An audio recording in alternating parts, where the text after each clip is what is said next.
ko'pchilikda mana chet elga ketish qimmat yoki bo'lmasam ko'p pul kerak, faqat yoki boylarning bolalari ketadi degan noto'g'ri tushuncha yuradi. Kamida $10,000 bo'lishi kerak xorijga ketish uchun degan gaplarni ham eshitganman. Birinchi bo'lib xorijdagi grantni yutish uchun mahalliy urovenda qanaqadir bir narsani qoyillatib qo'ygan bo'lishingiz kerak. Boshqa davlatni prezidenti bilan o'z yurtingizda ko'rishish qanaqa bo'lar ekan? Ko'pchilikda qiladigan xato bu kim bilandir o'zini solishtirish.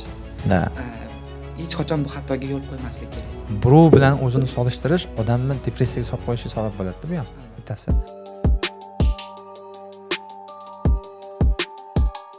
Hammaga assalomu alaykum do'stlar. Talabachilik podkast navbatdagi soni sizlar bilan va men Islombek. Bugungi mehmonimiz bo'lsa Jahon iqtisodiyoti va diplomatiya universitetining talabasi va ko'plab davlatlarda o'zlarining sohalari bo'yicha amaliyot o'tayotgan va o'qib yurgan talabamiz Otabek Turg'unboyev. Assalomu alaykum. Otabek, xush kelibsiz. Assalomu alaykum. Ko'rib turganimizdan juda ham xursandmiz. Kattakon rahmat taklif uchun. Bugun siz bilan juda ham foydali, manfaatli ko'rayotgan talabalarga, abituriyentlarga qiziqarli suhbat bo'ladi degan umidda chaqirdik sizni. Rahmat kattakon. Vaqtingizni ayamasdan kelganingiz uchun rahmat. Sizlarga ham rahmat taklif uchun. Boshim osmonga yetdi. Demak, savollarimizni birma-bir boshlasak bo'ladi, tayyor bo'lsangiz. O'zi men yoshligimda men ham orzu qilganman diplomat bo'lishni. Diplomat bo'laman, kastimshimlarda chet el yuraman degan orzum bo'lgan, bir bolalikdagi orzu bo'lgan. Siz shu sohani egasiz. O'zi sizda qanaqa bo'lgan diplomatiya sohasiga kirib kelish, shu jahon iqtisodiyoti va diplomatiya universitetiga topshirish yo'li qanaqa bo'lgan o'zi? Avvalambor o'zimni tanishtirgan bo'lsam, o'zim Andijondanman, Bobur yurtidan. Diplomatiyaga qiziqishim, ayni shu Jahon iqtisodiyoti va diplomatiya universitetini tanlashim juda ham bir qiziq tarixga ega. Chunki ko'pchilik menga savol beradi, mana Yevropa mamlakatlariga qiziqasiz, u yerdagi forumlarga borasiz, nimaga bakalavrda ham o'sha yerda o'qimagansiz Yevropada degan savol berishadi. Juda ham qiziq istoriyasi bor. Andijonda 5-sinfligimdan boshlab ingliz tiliga juda ham chuqur mehr qo'yib o'rganishni boshlaganman va televizorda bilsangiz Bolajon kanali bor. Shu kichkinaligimdan shu ko'p kuzatardim. U yerda ingliz tiliga oid ko'rsatuvlar bo'lar edi. U ko'rsatuv hozir ham bor, nomi Quvnoq alifbo, Happy Alphabet. O'zim saytini izlab, ularning raqamlarini topib, doimiy telefon qilganman. Chaqiringlar deb. U paytda bilasiz, ozgina viloyatlar Toshkentga kelishi qiyin bo'lgan. Kam chaqirilgan ekan viloyatlar. Lekin shunaqa doim telefon qilib, o'zimni ko'rsatib, ingliz tilimni ko'rsatib berganman. Ularga chaqiramiz, davaychi deyishgan. Keyin chaqirishgan iyul oyining o'rtalari 2015-yilda. Borganman. Borganimda qarasam, u yerda men bilan qatnashayotgan bolalar hammasi o'zimni hozirgi universitetimni akademik litseyini bolalari ekan, o'quvchilari. Ular bilan fikr almashib ko'rganman. O'sha Toshkentda o'qiyotgan bolalarda o'sha paytda 5-sinf bolalar edi ular ham. Keyin ularda ham salohiyatini ko'rganman. Menga o'xshab ingliz tiliga juda ham mehr qo'ygan, juda ham zo'r gaplashadigan.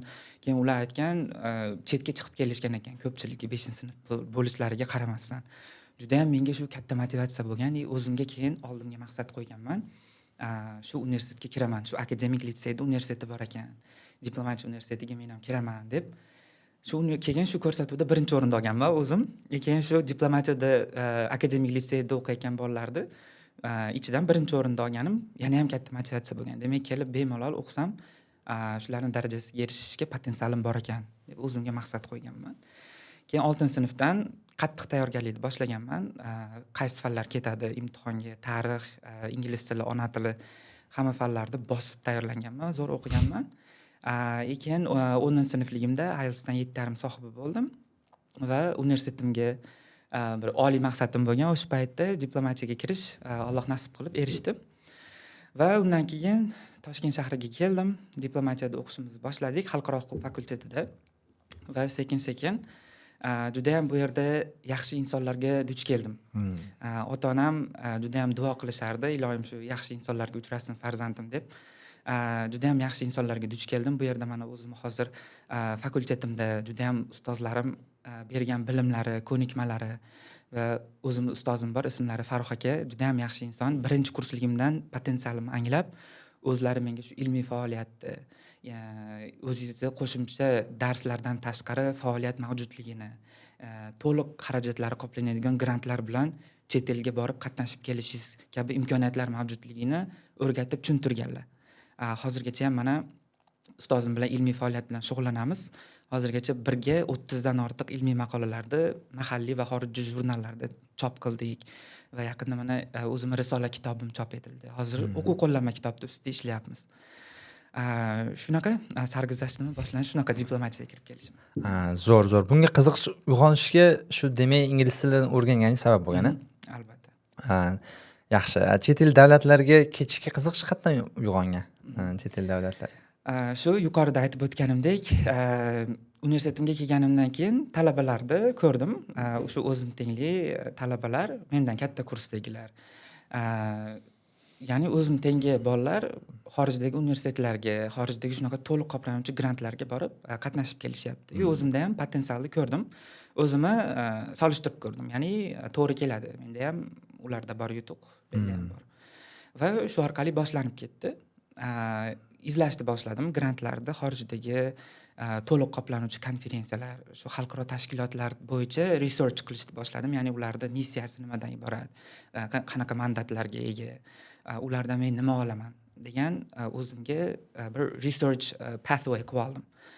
Va oliy maqsad qo'yishni ham ustozim o'rgatganlar shu yerda. Ya'ni bu ta'lim universitetga kirgandan keyin ko'pchilikda xatosi to'xtab qoladi. Ya'ni ishga berilib ketadi 2-3 kurslardan boshlab yo boshqa bir faoliyat bilan shug'ullanib boradi. Lekin ustozim aytgan 1-2-3 kursda hech qanaqa chalg'imasdan o'qishni olib ketib, o'qishga parallel ravishda kasbiy faoliyatini ham rivojlantirishga oid shunaqa imkoniyatlar mavjud deganlar. Va keyin shu orqali boshlanib ketgan. Zo'r. Mana hozir grantlar haqida gapirdingiz. Bir nechta grantlarni yutib sohibi bo'lgansiz. Shu haqida fikrlashsak, ko'pchilikda mana chet elga ketish qimmat yoki bo'lmasam ko'p pul kerak, faqat yoki boylarning bolalari ketadi degan noto'g'ri tushuncha yuradi. Ko'pchilikda chet elga ketish qimmat go'yoki va grant yutib ketsang bo'ladi degan anaqa bor. Lekin grantlarni ham yutish qiyin, uni iloji, unga ham pul berish kerak degan g'alati tushunchalar bor. Shularga nima deya olasiz? Qanaqa qilib yechib olsa bo'ladi mana shu fikrlarni? Bu xato fikrligini tushuntirib bering. Afsuski, shu bizda jamiyatda shunaqa bir noo'rin stereotip bo'lib qolgan. Ya'ni shunaqa xorijga ketish o'zimda ham bo'lgan. Bu narsa Andijonda yurganimda, даже Toshkentga 1-kursga kelib diplomatiyada o'qishni boshlaganimda ham kamida $10,000 bo'lishi kerak xorijga ketish uchun degan gaplarni ham eshitganman. Lekin u narsalar hammasi paradoks narsalar. Mana o'zim aytgan misol, hech qanaqa xarajatlarsiz, hech qanaqa to'lovlarsiz, hech qanaqa bir networkingsiz, o'zbek tilida tanish bilishlarsiz ko'p grantlarni yutganman o'zim, to'laqonli xarajatlari qoplangan. Xorijiy grantlarni yutish uchun eng asosiy talab qilinadigan narsa bu, siz sirazi hujjat topshirsangiz, orqangizda backgroundingiz bo'lmasa xorijdagilar qabul qilmaydi sizni. Birinchi bo'lib xorijdagi grantni yutish uchun mahalliy urovenda qanaqadir bir narsani qoyillatib qo'ygan bo'lishingiz kerak. Ya'ni qanaqadir yutuqlarga erishgan bo'lishingiz kerak. Bu volontyorlik bo'lishi mumkin, tanlovlar bo'lishi mumkin. Mana o'zim birinchi bo'lib topshirishni boshlaganimda 1-kursda oxirlaridan 2-semestrdan boshlab maqolalar tanlovida 1-o'rinda olganman O'zbekistonda. Inson huquqlari bo'yicha maqolamni yozib, milliy markazimiz bor, inson huquqlari bo'yicha maqolam 1-o'rinda olgan. Asosiy o'zimga bir fishka qilib olganim, o'zimga backgroundimga bir asosiy fundament qilib olganim shu bo'lgan. Motivatsion xatlar yoziladi, bilsangiz, CV-ga asosan shuni keltirganman. Shu orqali boshlanib ketgan. Keyingisi yana ham major yutuqlar, ya'ni shu BMT darajasida yana juda ham bir missiyasini o'zim hurmat qilgan tashkilot bor. Yevropada hamkorlik va xavfsizlik tashkiloti. Shu tashkilotlarga keyinchalik engage bo'lishimga, ya'ni bitta eshik ochilsa, keyingi eshiklar ochiladi degan gap bor.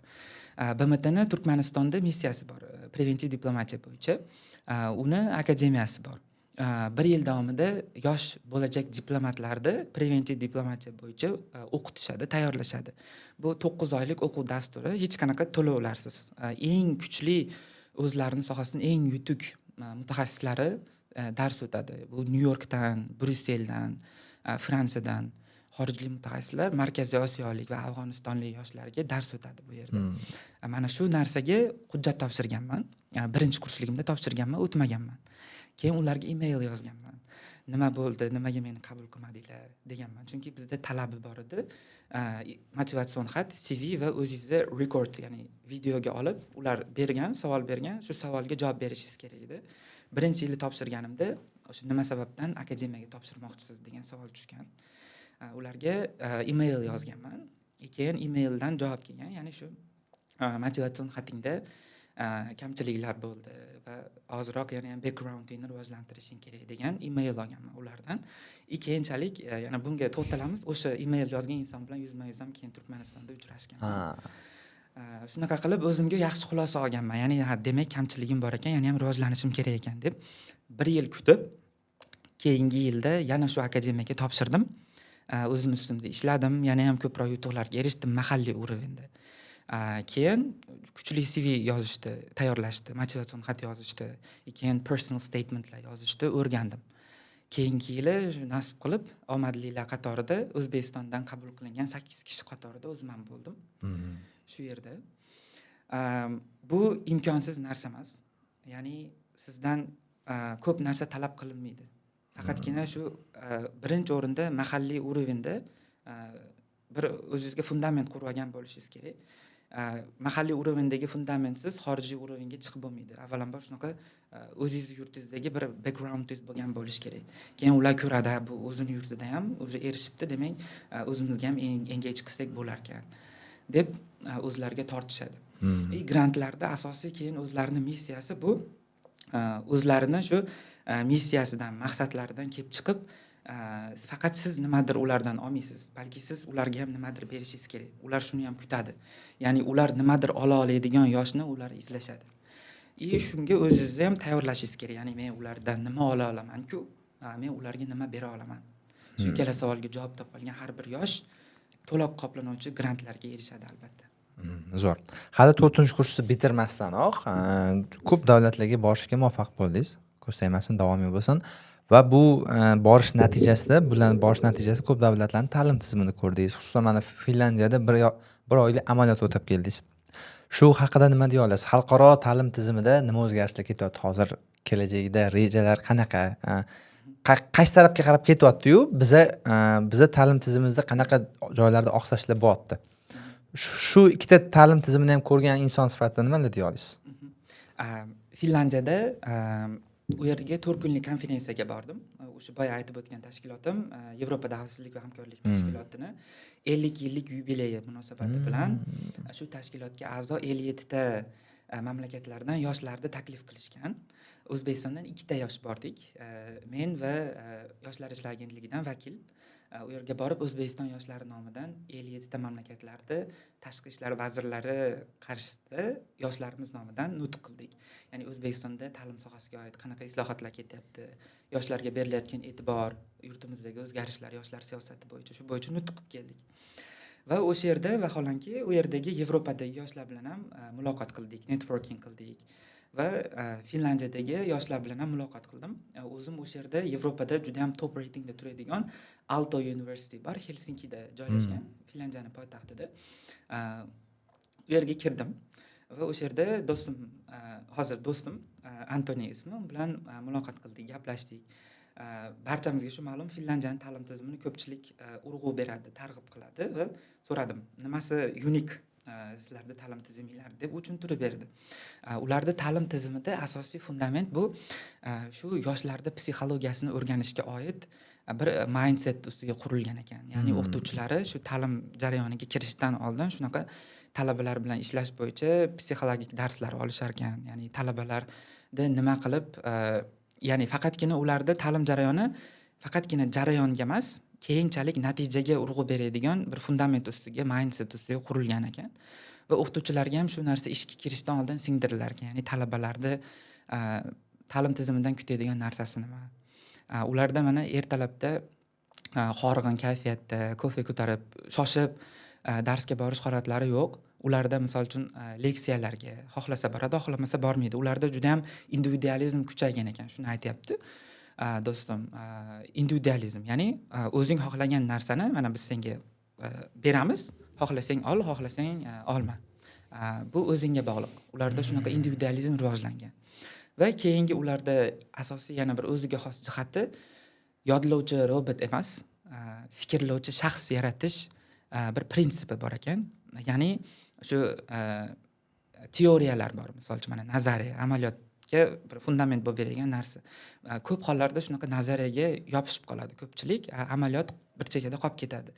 ularda ko'proq shunaqa amaliyotga urg'u berilar ekan. Ya'ni darslarda ko'p darslari faqat shu auditoriyani yo leksiyani o'zi bilan cheklanib qolmasdan amaliyot bilan uyg'un shaklda juda ham bir-biriga bog'langan ekan. Amaliyot bilan teoriya. Ya'ni juda ham shu menga yoqdi. Ya'ni shu bir aforizm desak bo'ladi. Ya'ni shu yodlovchi robot emas, fikrlovchi shaxs bizda asosiy shakllanadi. Ularda yana shu strategik tahlil, analitik tahlil, strategik fikrlash shunga o'xshagan darslari bor ekan. Shu narsalari bilan juda ham rivojlangan deb o'ylayman ularda ta'lim tizimi. O'zini ham fikri shu bo'ldi do'stimi. Bizdagi ta'lim tizimidagi islohotlar juda ham rapidly changing, ingliz tilida aytganda juda ham katta o'zgarishlar bo'ldi. Mana oxirgi 5 yil ichida, misol uchun, mana muhtaram prezidentimiz har bir uchrashuvlarida ta'limga urg'u beradilar. Qaysi uchrashuv borki, ta'lim tizimiga bitta chast berib ketadilar. Eng mana o'zim kuzatganim islohotlaridan 2024-yil adashmasam 17-may kuni video selektor yig'ilishi qilganlarida aytib o'tgandilar ta'lim tizimimizdagi eng kamchiliklarda, ya'ni bu shu raqobatbardosh tizim, universitetlarimizda shu xorij reytinglarida o'rinlarini mustahkamlash, keyin shu ta'lim jarayonlaridagi darsliklarni yaxshi rivojlanmaganligi, o'zimiz o'zbek tilida materiallarda kamligi, shu kabi masalalarga urg'u berib o'tgandilar. Hozirda bu bo'yicha juda ham katta mana o'zgarishlar ketyapti.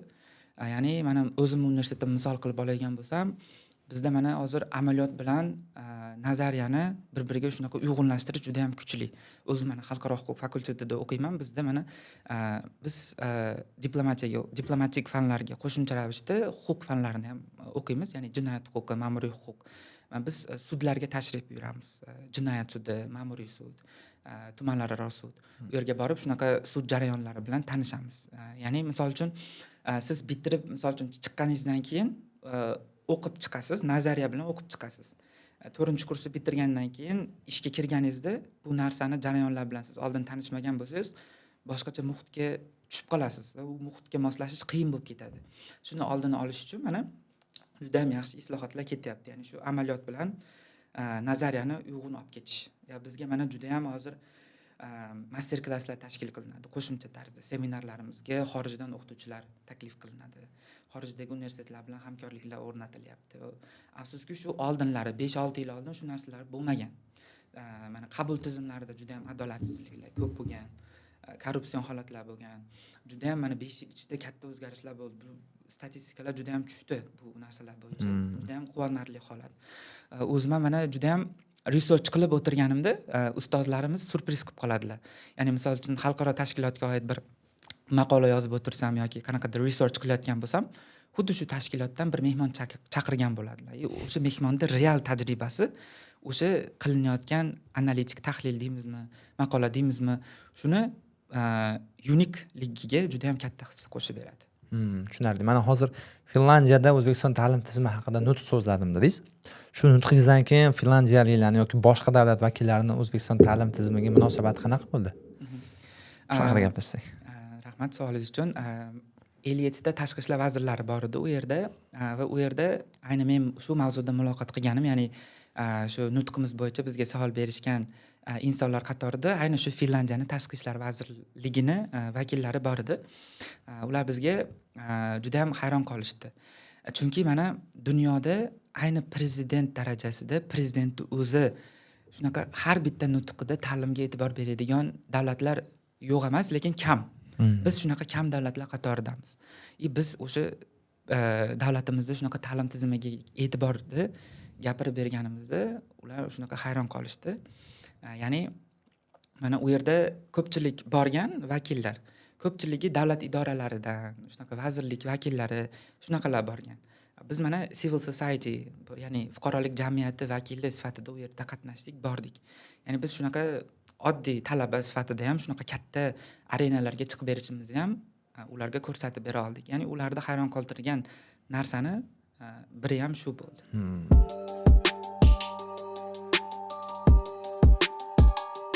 Podkastdan oldin bitta yaxshi narsa haqida gaplashdik, networking haqida. Shu haqida gaplashsak bo'ladi. O'zi podkastimiz odatga aylanyapti. Podkastgacha shu kelgan mehmonning yutuqlari, ularga qanaqa erishganligi haqida gaplashamiz. Yarmidan keyin bitta mavzuni muhokama qilamiz. Oldingi safar IELTS 9, IELTS 8 olish kerakmi o'zi, vaqtni bekorga sarflashmi, yo sarflashmasmi? Shu haqida gaplashgan edik. Bugun keling siz bilan shu networking haqida gaplashsak. Shuncha davlatga borib, shuncha joylarda nutq so'zlab, aytib o'tdingiz, ko'pchilik bilan tanishdim, tanish orttirdim dedingiz. Aynan xalqaro darajaga chiqishda networkingga o'rni qanchalik baland o'zi? Umuman o'zi qaysi sohada bo'lmasin, yutuqqa erishish uchun networking qanchalik kerak? Juda ham o'rinli savol. Ya'ni networking juda ham muhim narsa. Endi bizda uni analogi bor o'zbek tilida tanish bilish. Buni o'rni juda ham muhim.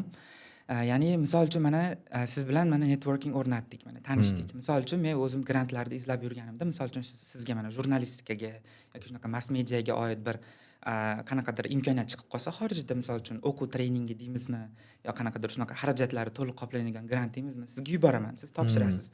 Mana bu yerda ham networking orqali qanaqadir yutuqqa erishilyapti. Shu networkingga oid juda ham bir qiziq misollarim bor. Turkmanistonga bordim may oyida. U yerda olimpiada bo'ldi, xalqaro munosabatlarga oid olimpiada.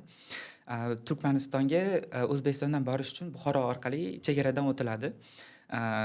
Shu olimpiadani o'tkazib Buxorodan qaytib kelayotganimda, Buxoroda vokzalda Toshkentga qaytishim kerak edi. Vokzalda o'tirganimda bir inson oldimga kelib, zaryadlovchi qurilma zaryadnik so'radi.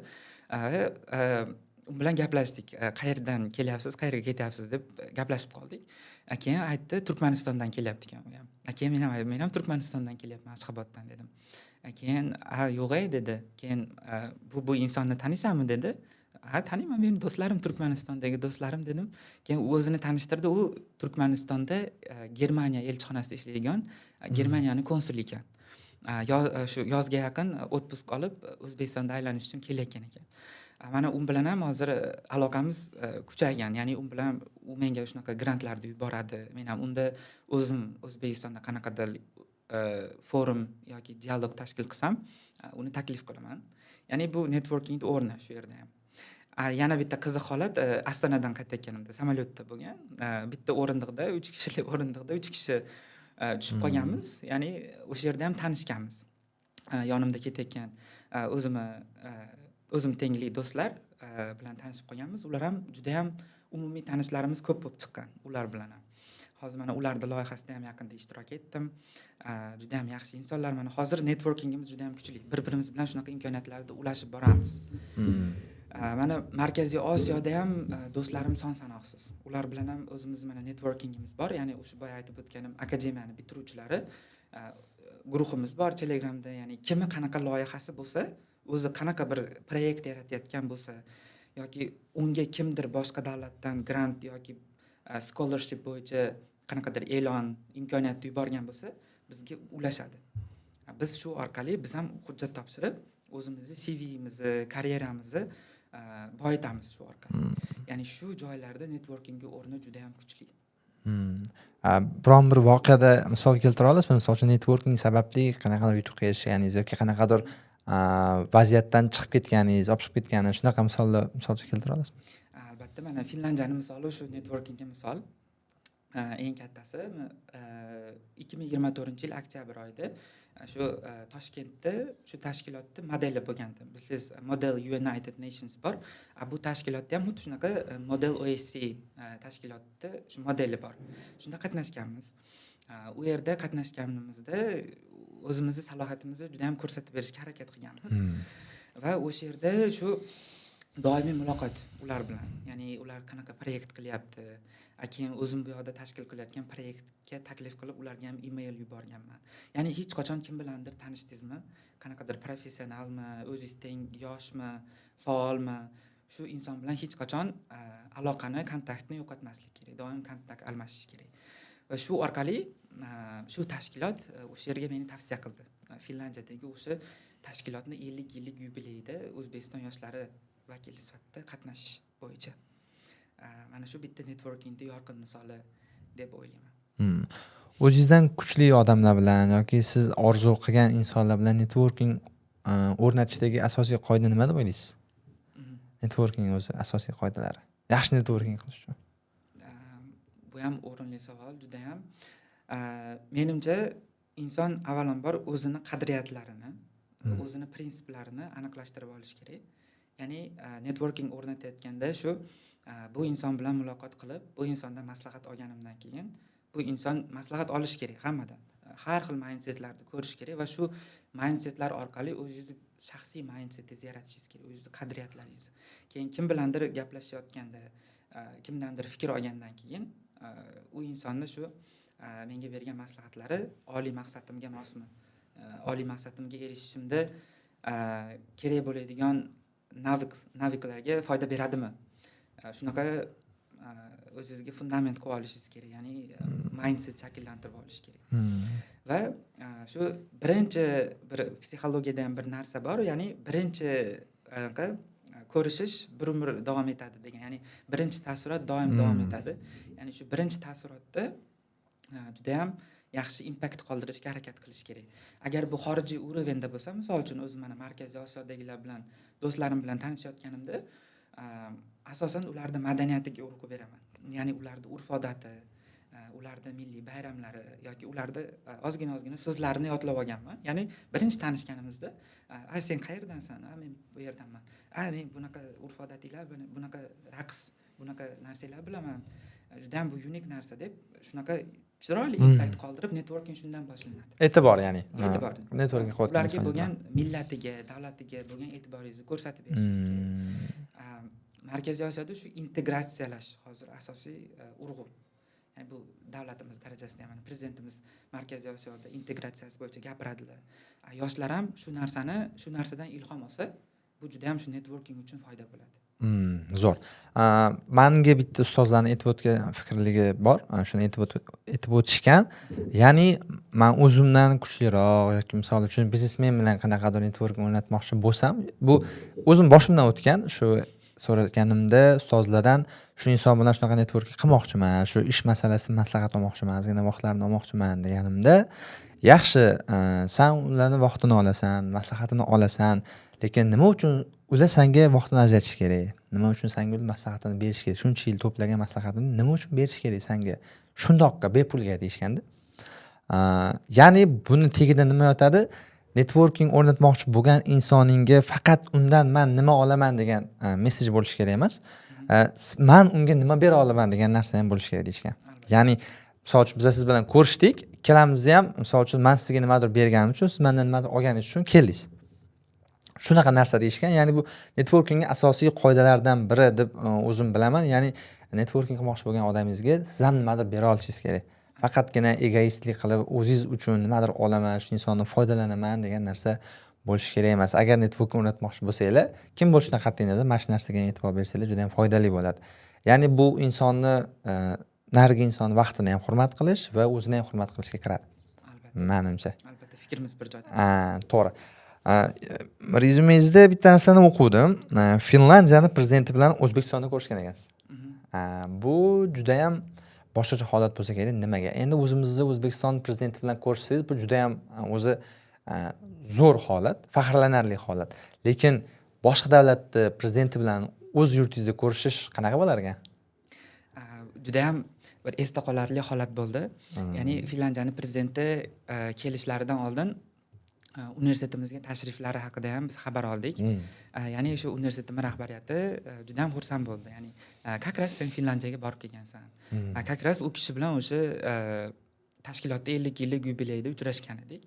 Va ular bilan uchrashuv davomida shu Finlandiyaga borib kelganim, Helsinki shahrida bo'lganim, u yerda muloqot o'rnatganim yoshlar bilan, shularda ularga aytib o'tdim. Juda ham xursand bo'ldilar. Ya'ni o'sha tashkilotda, chunki u tashkilotda tashkil topish joyi ayni Finlandiya. 50 yillik yubileyi bo'lgan, juda ham katta urovendagi forum bo'lgan. Shuni ularga aytib o'tganimda juda ham xursand bo'ldilar. Bu birinchi o'rinda o'zimga ham juda ham katta faxr tuyg'usini berdi. Ya'ni u davlatda borib prezident bilan uchrashish boshqa, ya'ni keyin o'zingizni davlatingizda o'sha odamni mezbon sifatida qayta uchratib olish, bu juda ham katta boshqacha faxr tuyg'u boshqacha bir ajoyib tuyg'u bo'ldi. Как раз o'zimni universitetimda uchrashish bu qo'shimchasiga yana boshqacha juda ham ajoyib tuyg'u bo'ldi. Tushunarli. Mana shu 4-kursgacha erishgan bu umumiy savol. Endi erishgan yutuqlaringizni zamirida bitta qaysi xarakteringiz yoki odatim yotadi deb o'ylaysiz? Juda ham o'rinli savol. Birinchi o'rinda bu meni ota-onamning maslahatlari deb o'ylayman. Chunki yoshligimizdan ota-onamiz bizga shu kattalarni hurmat qilish, insonlarni doimo shunaqa boya siz ham aytib o'tdingiz, egoist bo'lmaslik, ya'ni qo'ldan kelgancha kimgadir yordam bera olsang, imkoniyating bo'lsa yordam bera olish. Shu narsalar asosiy o'zimga asosiy mindsetim. Ya'ni ota-onam yoshligimizdan bizga o'rgatgan narsalar shular. Ya'ni shu muomala madaniyati, ya'ni insonlar bilan muloqot qilayotganda doimo shu faqat o'zingizni o'ylab emas, juda ham yaxshi fikr shu narsa bitta joydan chiqdi fikrimiz, ya'ni yordam bera olish. Mana kanalimda ham hozir 6000 dan ortiq obunachilarim bor. Ular ham mana ko'pchiligi yozadi, yordam so'rab, ya'ni qanaqa qilib shunaqa grant yutamiz, qanaqa qilib to'liq hech qanaqa xarajatlarsiz borishimiz mumkin. Ularga ham mana qo'ldan kelgancha doimiy yordam berib boraman. Hozirgacha ham mana universitetimda ham shunaqa harakatchanlik, hech qachon shu harakatdan to'xtamaslik. Menda shu bitta narsa bor, qanaqadir progress bo'lmasa, rivojlanish bo'lmasa, hayotimda qanaqadir yangilik bo'lmasa, depressiya boshlanib ketadi menda. Misol uchun qanaqadir bir yangilik bo'lmasa, buni psixologiya yoqlamaydi, lekin bu narsa o'zimga rivojlanishimga juda ham katta yordam beradi. Keyin eng katta tengdoshlarimga maslahat, ko'pchilikda qiladigan xato bu kim bilandir o'zini solishtirish. Hech qachon bu xatoga yo'l qo'ymaslik kerak. Ya'ni o'zingizni solishtirish kerak, lekin solishtirish munosib bo'lgan eng yaxshi inson bu o'zingiz. O'zingizni kechagi versiyangiz, kechagi yoki 1 oy oldingi yoki 1 yil oldingi versiyangiz. Men o'zim har doim o'zimni analiz qilaman. O'zini kuzatish san'ati degan narsa ham bor. Ya'ni o'zim 1 oy oldin qaysi urovenda edimmi, hozir qaysi urovendaman yoki o'tgan yil xuddi shu oyda qanaqa darajada edim, qanaqa yutuqlarim bor edi, hozir qanaqa yutuqlarim bor. O'sha yutuqlarimdan ko'proqqa erisha oldimmi? Shu o'tgan yilgi Otabek, bu yilgi Otabek bilan faxrlanadimi? Ko'proq yutuqlarga erishdimmi? O'zimga shunaqa mindset shakllantirganman. O'zingizni shunaqa eng solishtirish munosib bo'lgan shaxs bu o'zingizni oldingi versiyangiz. Bitta juda ham zo'r narsani aytdingiz. Hozir aytgan mavzuyingiz bu o'zi bilan o'zini solishtirish kerak, to'g'ri. Qo'shilaman shu fikrga. Ya'ni aksi birov bilan o'zini solishtirish odamni depressiyaga solib qo'yishiga sabab bo'ladi-da bu ham bittasi. Chunki misol uchun mana Instagram, hozir ijtimoiy tarmoqlar rivojlangan, hamma joyda ko'ramiz. Misol uchun biz tengi yoki bizdan kichkina bolalar, qizlar yutuqlarga erishadi. U yutuqlarga qanaqa qilib erishganligi bizga qorong'u. Faqat muvaffaqiyatni ko'rsatishadi, oxirgi to'shkani ko'rsatishadi. O'shanda ko'pchilik solishtiradi. Misol uchun atrofdagilarni solishtirish mumkin. Misol uchun men o'zimdan kechgan holat, menda ham shunaqa xarakter bo'ldi. Qaysidir periodda bu narsani men yo'qotishim kerakligini tushunib yetdim. Nimaga? Chunki o'zim siqib qo'yishni boshladim. Ya'ni harakat qilyapsiz, siz ham ishlaringizni qilyapsiz, harakat qilyapsiz, rivojlanyapsiz, lekin sizda hozircha bo'lmayapti. Sizni tengdoshingizni sizdan ko'ra yutuqlarga erishgan, uni ko'rasizda, nima menda bo'lmayapti? Bu hasad emas. Shunchaki nega unda bo'lyapti-yu, menda bo'lmayapti degan narsa uyg'onadi. Noto'g'ri mindset uyg'onadi. O'sha payt odam o'zini depressiyaga solib qo'yadi. Men nima, ishonchsizlik kelib chiqadi. Men qo'limdan ishlashim kelmaydimi yoki eplolmaymanmi yoki men noto'g'ri yo'nalishdamanmi deb yo'nalishni o'zgartirib yuborisham. Ya'ni hayotini boshqa noto'g'ri yo'lga burib yuborish ham bo'lishi mumkin. Men o'zimda shunaqa narsa o'tdi, ozgina depressiyaga tushib qoldim, boshqa qoldim. Keyin bitta yaxshi o'rtog'im maslahat berdi. Solishtirma birov bilan o'zingni. Ertaga bu qanaqa qilib erishgan bilmaysan-ku. Misol uchun mashina olgan bo'lsa, bizdan tengdoshlarimiz, "Xo'p, nima bo'libdi?" To'g'ri, havas qilish kerak. Kerak havas ham qilman dedi. Umuman kuzatma. Mashina olgan bo'lsa, balki kreditga olgandir, balki uydagilar olib bergandir. Balki o'zi olgan taqdirda ham solishtirib nima qilasan dedi. Shu narsa, ya'ni birov bilan o'zinglarni hech qachon solishtirmanglar. Ayniqsa tengdoshinglar bilan. Tengdoshi bilan solishtirish u 2 barobar depressiya solib qo'yadi. Ya'ni uydagilar ham shunaqa deyishadi. Seni yoshingdagilar bunaqa qilyapti, seni yoshingdagilar bunaqa qilyapti. Sen hech nimaga erishmading degan paytda odam chuqur depressiyaga tushib qoladi-da. Albatta. Shuni maslahat beraman. Yana bitta shu yerda bir remark. Ya'ni ijtimoiy tarmoqlar insonlarni ko'p aldaydi. Ya'ni hamma yaxshi yashayotganini ko'rsatadi, lekin uni ortida qiyinchiliklar bo'ladi, adolatsizliklar bo'ladi. Shaxsan o'zimning tajribamda ham bu yerga yetishguncha ko'p adolatsizliklar bo'lgan, ko'p qiyinchiliklar bo'lgan. O'zim oylab kutgan bir yutuqlardan, tanlovlardan rejectionlar olganman. O'sha paytlarda ham afsuslangan paytlarim bo'lgan. Hech qachon shunaqa kim bilandir solishtirsangiz, shunaqa ularda faqat yaxshi tarafini ko'rasiz. Ular ham o'zini faqat yaxshi tarafini ko'rishga harakat qiladi. Shunaqa. Bu narsa shu toxic environmentga solib qo'yadi. Shuni eng yo'li o'zingiz oldingi versiyangiz bilan solishtirish, faqat o'zingiz. Zo'r maslahat bo'ldi. Rahmat. Ana endi bizda bilish savollar bor. Bilish savollarimiz qisqa savollar. Xolos siz bunga to'liq javob berishingiz mumkin. Agar fikringiz uzunroq bo'lsa, bemalol. Meni prosta savollarim qisqa. Demak, boshlaylik. Talabalik sizga eng ko'p nimani o'rgatdi? Qaysi joyda jim turish, qaysi joyda fikr bildirish va qaysi joyda o'zingizni prinsiplaringizni himoya qilish. Zo'r. Talabalik 3 ta so'z bilan ta'riflang. Omad, progress, ijod. Zo'r. O'zingiz o'qigan kitoblarni qaysi birida yashagan bo'lardingiz? Voy, bu juda ham zo'r savol bo'ldi. Chunki juda ham ko'p badiiy kitoblarni o'qiyman o'zim. Men eng yoqtirgan kitobim o'zimga juda ham bir mos inson bo'lgan Martin Eden. Ya'ni u yozuvchi, o'zimga o'xshab. Ya'ni o'zim ham yuqorida aytib o'tdim, kitob yozaman, maqola yozaman. Martin Eden'da hayotida yashaganimda qanaqadir o'zgarishlar qilgan bo'lardim. Chunki u hayotida o'zgarishlar qilishi mumkin edi, o'sha qobiliyati bilan. Kitob bilan muallifini aytib ketasiz joyda, bilmaganlar uchun. Martin Eden. Zo'r. Bitta imkoniyat berilsa, dunyoviy insonlardan kim bilan suhbat qilgan bo'lardingiz? Yaqinda kanalimda bitta post qo'ygandim, 7 ta o'zim eng kuzatgan siyosatchi deb, o'zim eng faoliyatini hurmat qilgan yangi davr siyosatchilari Franklin Roosevelt. AQSh prezidenti Ikkinchi jahon urushi paytidagi, u kishi juda ham katta ishlarni amalga oshirgan, o'sha paytda buyuk depressiya bo'lgan, Ikkinchi jahon urushi payti bo'lgan. O'sha kishining tajribasidan ko'p narsa o'rganish mumkin deb o'ylayman. Hamma uxlaganda ham sizni uyg'otadigan orzu yoki maqsadingiz bormi? Albatta, bu deyarli har kuni bo'ladi. Oliy maqsadim bor. Muhtaram prezidentimizning qo'lidan mukofot olish. Zo'r. Ko'pchilik noto'g'ri deydigan, lekin siz to'g'ri deb biladigan haqiqatingiz bormi? O'zim talaba sifatida aytadigan bo'lsam, ko'pchilik kimdandir yordam so'rashga qanaqadir egosi yo'l qo'ymaydi. Ya'ni yordam so'rasam kimdandir, u rad javobini olishim mumkin undan. Lekin qanaqadir egoim tushib qoladi deb qanaqadir o'zlik, to'sqinlik qiladi shu narsaga. O'zimda ham birinchi kursda shu narsa ko'p bo'lgan.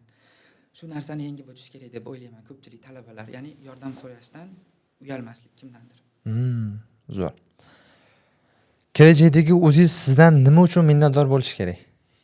Hech qachon taslim bo'lmaganligidan. Zo'r. Hayotda shu paytgacha sizga qilgan eng katta nohaqligi nima bo'lgan? Yurakka tepadigan savol. Lekin juda ham, chunki juda ham omadga yarasha adolatsizliklar ko'p bo'ldi bu yo'l davomida.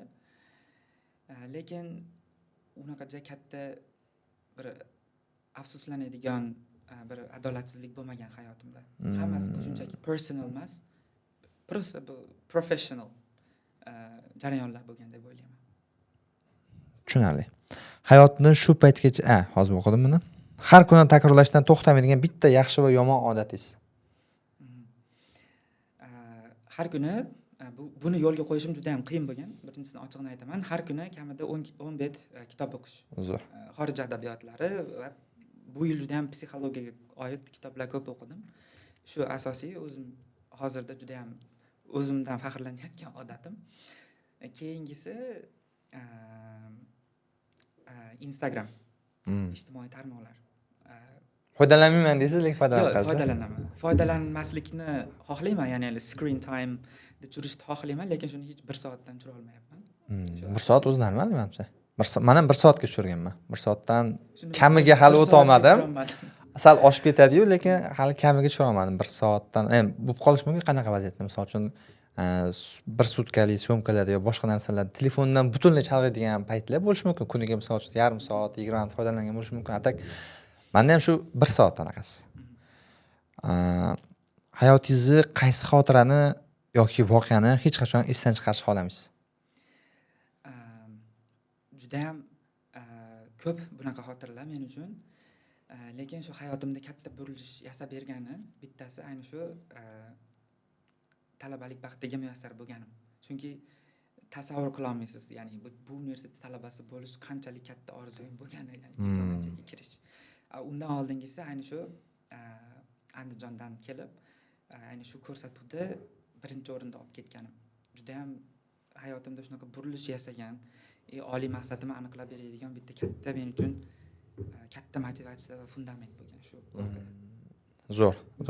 Savollarga javob berganingiz uchun rahmat. Bugungi suhbatimiz menimcha juda ham yaxshi bo'ldi. Mana 1 soatga yaqin suhbat qurdik va bu jarayon menga misol uchun juda ham manzur bo'ldi. Ko'plab ma'lumotlarga va fikrlarimiz to'qnash kelganidan, fikrlarimiz bir joydan chiqqanidan xursandman. Ya'ni men qiynayotgan muammolarga o'zim javob topdim qaysidir ma'noda. Umuman kelganingiz uchun rahmat. Sizda inson bilan tanishganimdan, boyatib o'tganimizda networking qilganimdan xursandman. Kelajakda yana davomiy bo'lsin hamkorligimiz. Sizni podkast haqidagi fikrlaringiz? Avvalambor kattakon rahmat taklif uchun. Juda ham xursand bo'ldim. Men yoshlarga, o'zim tengdoshlarimga bir fikr berib o'tmoqchiman, maslahat. Adolatsizliklar bo'ladi. Yo'llaringizda doimo qiyinchilik bo'ladi. Lekin sizdan eng katta talab qilinadigan narsa va keyinchalik o'zingizdan eng faxrlanishingizga arzigulik bo'ladigan narsa bu hech qachon taslim bo'lmaslik va harakatdan to'xtamaslik. Doimo umid bo'lish kerak. Biz sog'miz, yashayapmiz, umid bor. Keyinchalik imkoniyat bor. Imkoniyat hech qachon yo'qolmaydi. Va doimo shuni esda saqlash. Podkast juda ham menga yoqdi, juda ham foydali, yoshlar uchun manfaatli loyiha bo'lgan. Talabalar uchun ayniqsa o'zlari uchun juda ham ko'p foydali ko'nikmalarni oladigan loyiha. Iloyim bardavom bo'lsin. Ishlaringizga doimiy omadlar va zafarlar, kasbiy muvaffaqiyatlar tilayman. Rahmat. Adolatsizlik haqida gapirib o'tdingiz, yana qo'shimcha qilib ketaman. Bu dunyoni bizga hech kim haqqoniy dunyo deb va'da qilmagan. Adolatsizlik bo'ladi. Adolat talab qilish bu dunyodan noto'g'ri narsa. Shuning uchun hech narsaga qaramasdan yiqilsangiz yana qayta turib bosaveringlar. Bugungi mehmonimiz Otabek Turg'unboyev bo'ldilar. Yana bir bor tashakkur bildiramiz va bizlarni kuzatib borgan barcha kuzatuvchilarimizga rahmat. O'zingiz uchun foydali narsa olgan bo'lsanglar, like bosishni, kommentariyada qaysi fikrlarga o'zingizlarning fikrlarini bildirib ketishni esdan chiqarmanglar. Sizlar bilan keyingi shanbagacha ko'rishguncha xayr, salomat bo'linglar.